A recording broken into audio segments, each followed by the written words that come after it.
I'm Afshin Ratansi. Welcome to Going Underground, broadcasting all around the world as Russia celebrates its Victory Day and its contribution to international peace by defeating the forces of fascism and Nazism. We're broadcasting from a UAE that has meanwhile this week been intercepting missiles and drones targeted by Iran. Millions have been killed, wounded or displaced by the Trump-Netanyahu wars on Iran and Lebanon. Just as lies about the Soviet contribution to victory in World War II continue in the history books, universities and schools of Western Europe, there are lies about the Trump-Netanyahu war in this region. All week, it was difficult to ascertain how Trump was triangulating de facto over the dead bodies of 168 schoolgirls in Iran between his paymistress Miriam Adelson, November's midterm U.S. election disaster, and his upcoming visit to China. NATO propaganda media repeated lies about how open the Strait of Hormuz was, when of course it has been open since Trump assassinated Iran's leaders, only to those Iran allows through its waters. Trump did have a long phone call with Putin and may have called today to congratulate Russia on Victory Day, but perhaps Putin won't let on how the war and spike in oil prices aided the Russian economy. That's, of course, as the so-called special military operation, drags on, and Britain and the EU, amidst economic catastrophe, continue to pour money and weapons to dictator Zelensky. Joining me now from Moscow again is former Lieutenant Colonel in the Soviet and Russian Armed Forces, Dr. Dmitri Trenin, who is on Russia's Foreign and Defense Policy Council. Dmitri, thanks so much for coming back on. Before we get to the war in this region, the war in Europe, I should just say the Venice Biennale has started, and a headline struck me in the propaganda media of NATO nations from the Financial Times: Russia's return to Venice risks rendering Biennale irrelevant. So even the idea of Russian artists exhibiting in Western Europe is seen as somehow sinful. On Victory Day, what does that make you think about how the Soviet Union freed Western Europe and how Western Europe sees Russia today? Well, actually, it's perhaps the most important date in the Russian calendar. But today, rather than, let's say, of course, we mark the anniversary and we think about the people who fought and gave their lives for their country, for the liberation of other nations. But one thought is very concerning. For the first time, I would say, this year, you have to admit that it is Europe again that is Russia's principal adversary of the day. This was not the case since 1945, since the defeat of Hitler Germany. But today, Russia is at war again, and this is not simply a war between Russia and Ukraine. It is a war between Russia and the West, a proxy war from the Western side, but a very direct war from the Russian side. And for the first time in that war, it is Europe that is in the first ranks of those who are our adversaries today. It's a chilling thought, and it gives you pause when you celebrate, because it's a celebration that is linked to very serious and very troubling thoughts about the future. Except it's not a small British oligarch elite that support the Nazis now. It's Britain supporting the Nazis in Ukraine, of course, which leads us to the question, when is the Victory Day going to happen against the proxy forces in Ukraine? When is Russia going to celebrate that? Well, it's a very different war from the war of 1941-45. And I think it would be wrong to simply lay over the memories, the current war, compare it one-on-one with the memories of the past. It's a different war, and victory means something else than it meant in 1945. So I think that today, in today's terms, The principal goals of Russia's policies and the principal goals of the special military operation will take, I would say, a long time to accomplish. It means that although the operation itself, in a limited form, will succeed, I'm pretty sure that victory will be ours.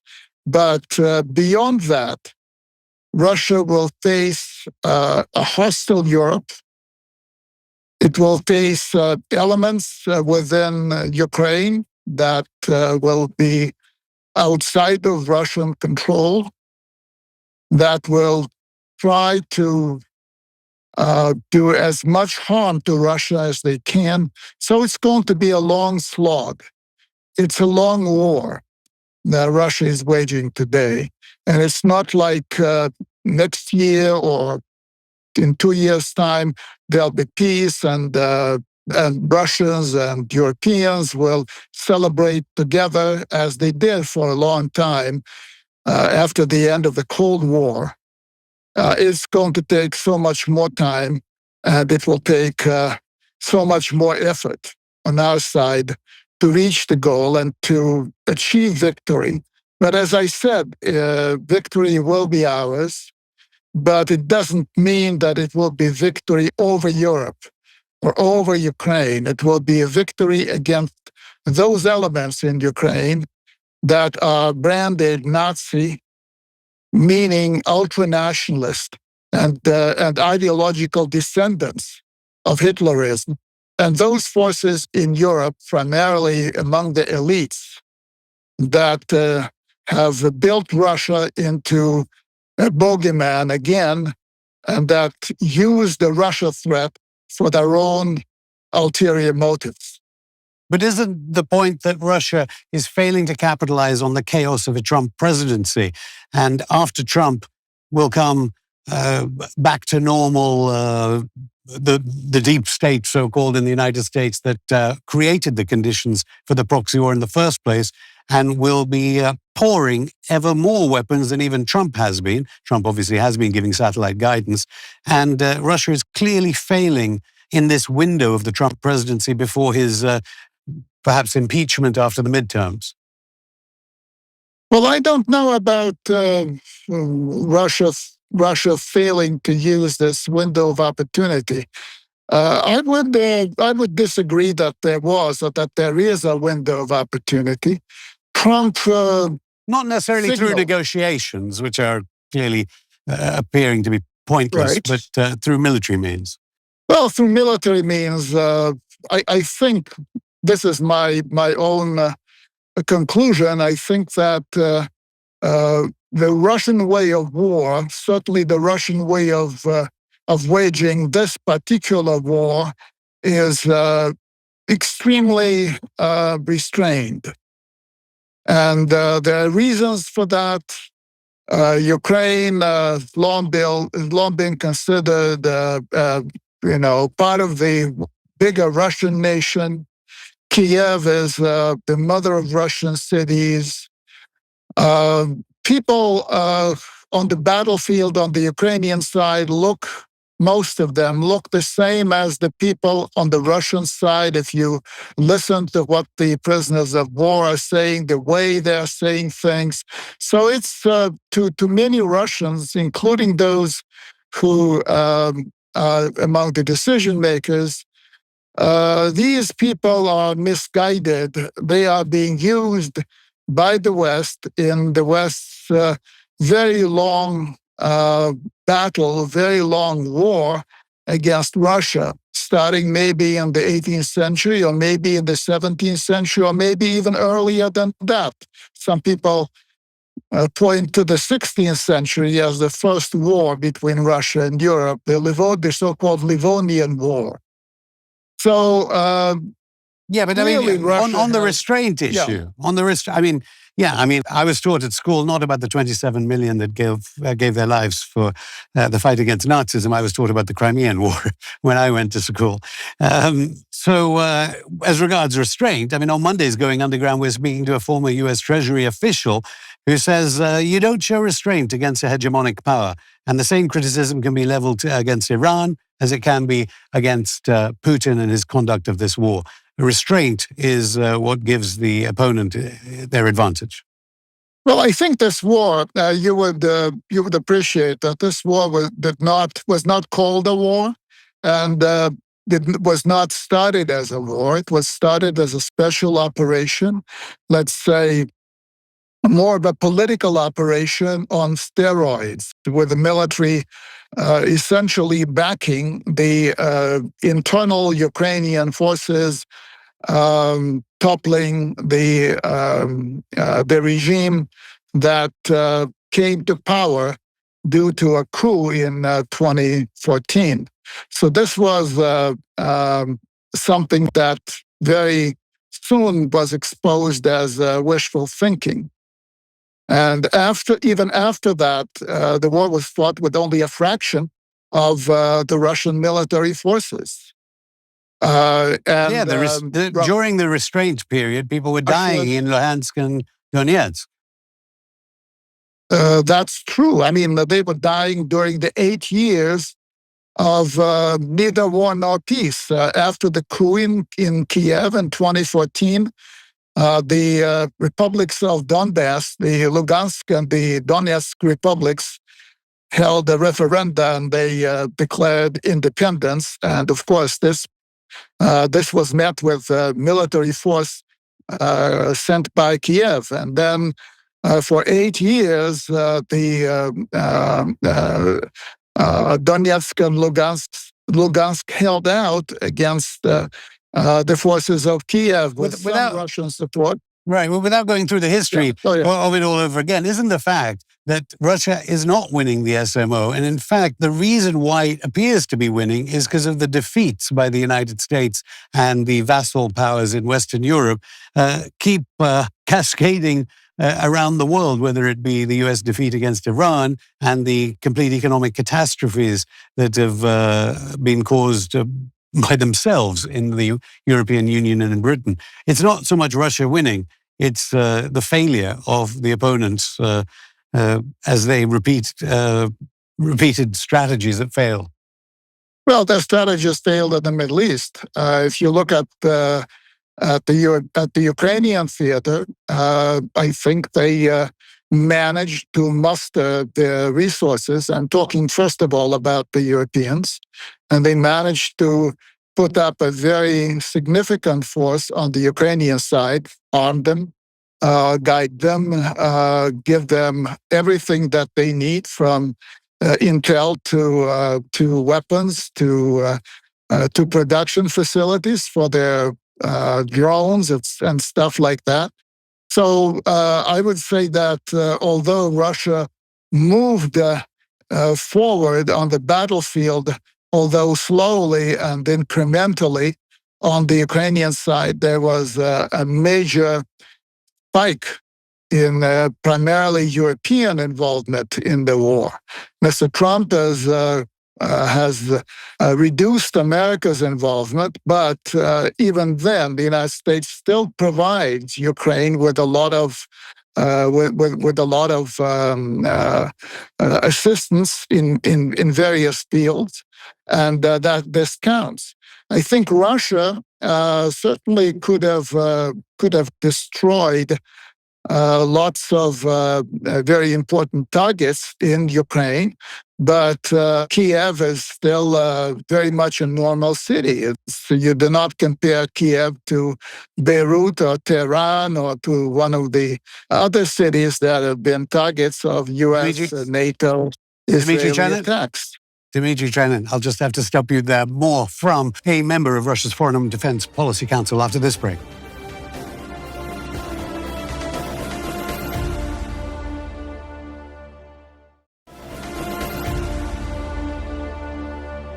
Welcome back to Going Underground. I'm still here with the former director of the Carnegie Moscow Center and now member of Russia's Foreign and Defense Policy Council, Dr. Dmitri Trenin. Dmitri, I interrupted you as you were describing how, thanks to Western Europe bankrupting itself, it's managed to subsidize Kiev. Yes, they actually have been doing that at a huge expense to themselves. But they see this Russia threat as, or what they call the Russia threat, as extremely useful in their own attempt to consolidate the European Union, crumbling as it was before the war. They managed to try to relaunch their economies through militarization. They're trying, above all, to keep themselves in power. Yeah, exactly. But So on that far, point, they've been actually fairly successful on all those three counts. But on that point, and going back to what I was talking about in part one about a window, won't that get worse as the economies of Western Europe get worse and worse? And as they divorce themselves from the United States, will they see their only route out, those in power, the powerful elites that run, I would call it a totalitarian Western Europe without freedom of speech? The only way out is more war with Russia. And again, that means Russia is losing this strategic window before the midterms to act. Well, I don't think that there is such a big window, and I don't think that it actually exists. The United States is not so much does not so much operate on the orders given by Donald Trump, as you yourself point out.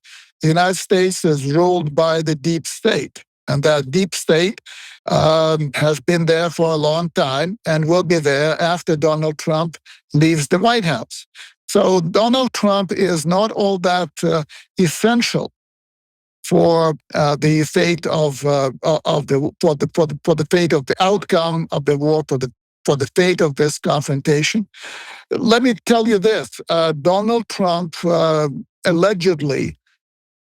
Maybe not allegedly, there's been a lot of confirmation, but Donald Trump came up with a proposal back in August 2025 on how to end the Ukraine war. And President Putin agreed to use that proposal as a basis for a peace settlement.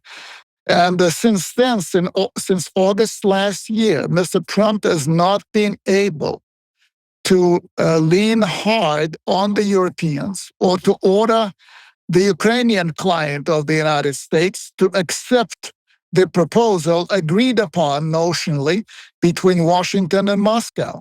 And this tells you how significant Donald Trump is to the conduct of the war, to the outcome of the war. If the war continues without Donald Trump's very active participation. I'm not sure what they must have spoken about for 90 minutes then when they spoke on the phone, Trump and Putin. And afterwards, Trump said, "I'd much rather have been involved with ending the war with Ukraine," I said, "before you help me out. I want to end your war," as regards Putin's suggestion that Russia should be part of the negotiations over ending the war on Iran. Well, it's so easy. I mean, he could have prevailed, and I think that the leverage that the president of the United States has over the leaders, so-called leaders of Europe, is enough to make them agree to something that the president of the United States has managed to win the backing of the president of Russia. He could have ordered Zelensky to follow what Trump, his principal benefactor, his principal backer, has already agreed with Putin. And yet this is not happening. It means that the president of the United States is essentially powerless to insist on something that is of central importance to ending this conflict. I mean, certainly Putin appears to believe the Trump-Xi visit that at the time of this recording is still on later next week. How do you characterize why Putin might want to visit just after the Trump-Xi scheduled meeting in Beijing? Well, I think that Putin's visit dates had been agreed well before the rescheduling of the Trump visit to Beijing. Trump was originally supposed to be there, I think, in March. And Putin's visit was timed originally to happen after Victory Day in Russia, so in the second half of May. That was that is the time that is often used, this time slot often used for Russian visits to Beijing. So there's no coincidence there. I don't think there's any reason to believe that somehow the visit by Trump to Beijing and the visit by Putin are connected, or that the two visits are connected to how to end the Ukraine war. I don't think that there's much of a connection, frankly. I mean, of course, in the propaganda press of the United States, the Salzburg and New York Times, they're all over it. Trump and Xi face a Nixon-Mao moment. I think it wasn't long ago they were talking about a reverse Nixon and that Trump was getting closer to Putin. What do you think fears are in government circles in Moscow about any deals between Xi Jinping and Donald Trump, perhaps at Russia's expense? Well, I don't think that there are any fears at this point. Of course, Russians are watching U.S.-China relations very closely, just as the Chinese are watching Russian-American relations very closely, which is a normal thing. You should pay attention to these things because they can matter to you. But my understanding is that the Chinese are increasingly becoming aware of the nature of their conflict with the United States, and that the idea that somehow that conflict could be averted, that a compromise could be reached, that China can win an equal treatment from the United States. These things are fading. And I think that the new tendency in China is to take a much tougher attitude toward the United States, not hoping for a nice compromise that people were very much expecting during the Hu Jintao era in China, just before Xi Jinping came to power in the early 2010s. So I don't think that people in Moscow are fretting very much about what happens when Trump visits China and sits down with Xi Jinping and discusses the world.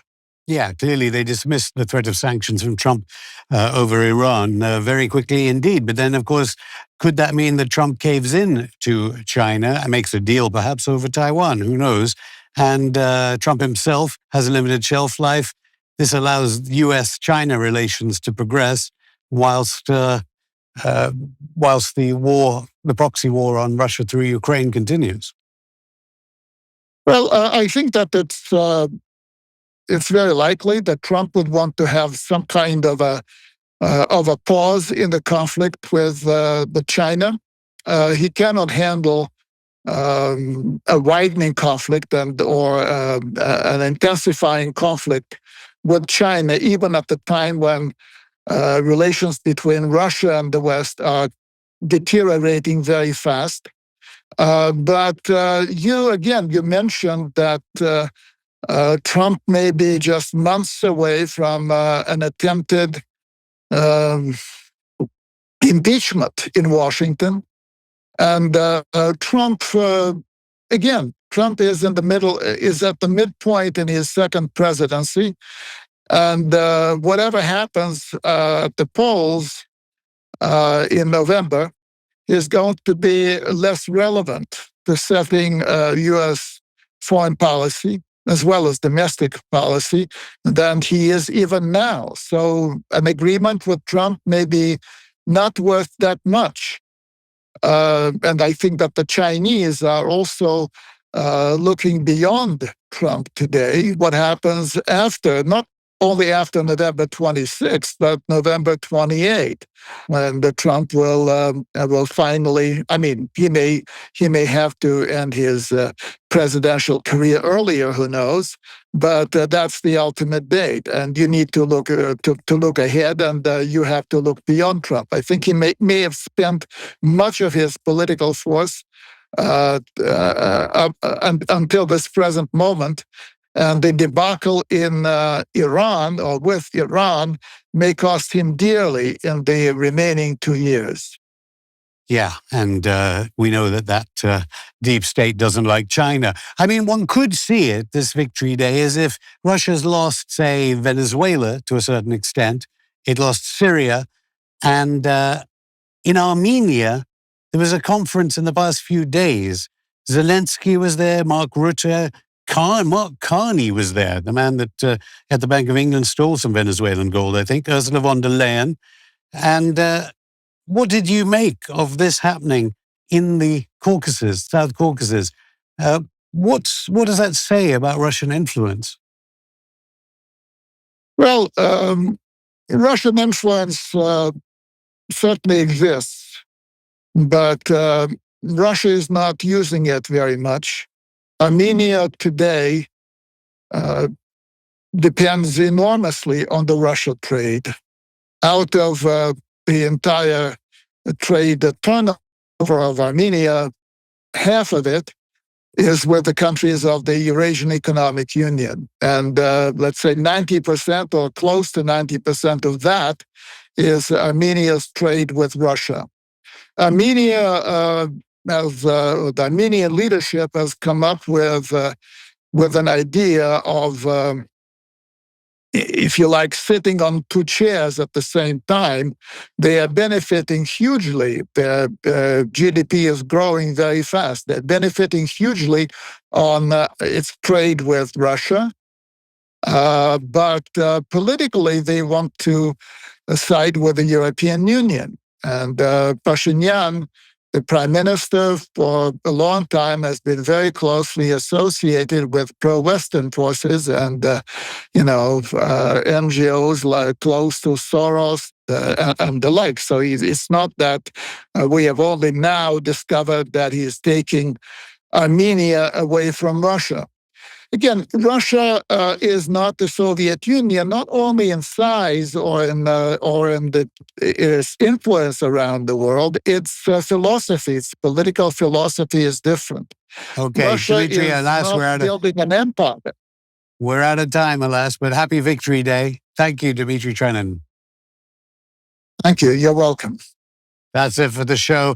Our condolences to those of you bereaved by today's NATO nation wars of aggression. We'll be back on Monday for more continuing coverage of U.S. wars on West Asia with an official in the Reagan administration who has nothing but condemnation for Trump's wars of aggression. Until then, keep in touch via all our social media. If it's not censored in your country, head to our channel, Going Underground TV on rumble.com to watch new and old episodes of Going Underground. See you Monday.